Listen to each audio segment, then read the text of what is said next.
Now let's dive deep into this big LGBTQ story for today. I'm Faye Watt, and let's queer up lesbian and queer women. Queer activists Maeve and Maryam Ravish face Taliban torture and execution risk. Two young LGBTQ activists named Maeve and Maryam Ravish were arrested by the Taliban last month while attempting to flee Afghanistan. The UK-based Peter Tatchell Foundation reports the pair now face possible torture or even execution. According to Nemat Sadat, CEO of Afghan LGBT plus network Roshaniya, quote, they are expected to be tortured to reveal the names of other LGBTs and sentenced to a long jail term or possibly executed, end quote. The foundation is working to secure their release. According to the foundation, Maeve, a 23-year-old trans woman, and Ravish, age 19, had planned to board a flight to Iran on March 20th, along with Ravish's partner, Parwen Hussaini. But at the Kabul airport, Taliban intelligence officers detained them after finding queer content on their phones. Sadat said, quote, Maeve and Maryam were beaten by the Taliban, end quote. Hussaini, who did make it to Iran, says both her life and Ravish's have since been threatened by their own families. She also revealed that Maeve's family in Afghanistan has rejected support from Roshaniya. However, Maeve's sister in Michigan, Susan Battaglia, has pleaded for global health. Susan said, quote, my family in Afghanistan is very anxious about Maeve being tortured and killed. We ask world governments to demand that Maeve be released from prison and safely leave the country, end quote. Under Taliban rule, homosexuality is banned. Women must be chaperoned. Also, Maeve admitted to abandoning her religion, which can be punishable by death. Sadat is calling on global rights groups to act now and demand the release of both women before it's too late.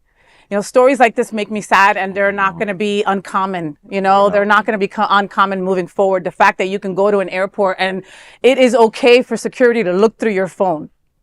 Okay, what's next? Can we look between your legs? What's going to be next? Right. You know, these poor women, these poor young women, they're in their early 20s. Right. Yeah.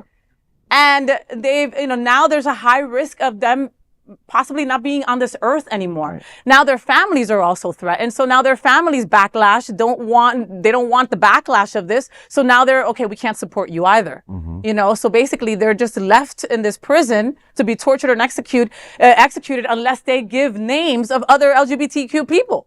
But if they do, they'll be kept there. Right. It's very sad. It's sad. You know? And they made it that far to the airport and just almost make it to their freedom and be put back. It's a shame. Yeah. Yeah. You know, and we need more stories like this to expose what's going on in the world, to make the world know what's going on. We can't do this anymore.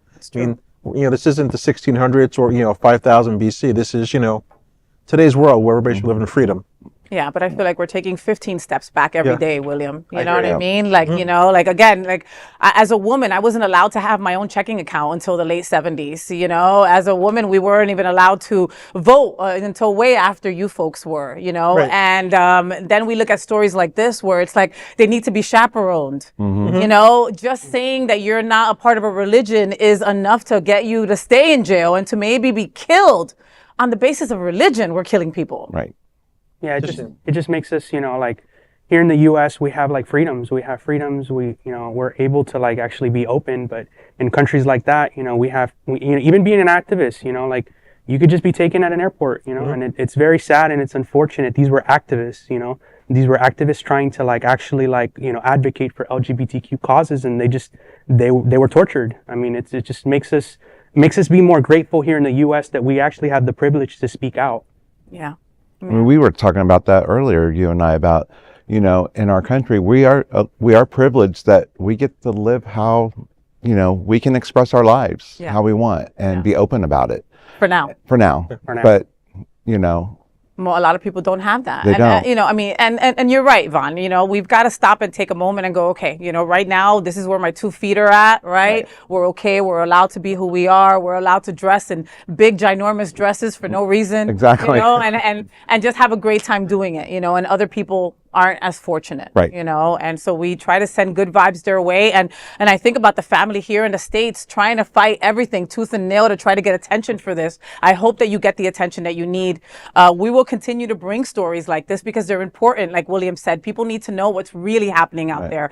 A lot of these news channels are just giving you smoke and mirrors, and you really don't know what's going on in other countries. You know, get yourself educated. Social media is actually good for that, to let you know what's really happening from the people who are living it.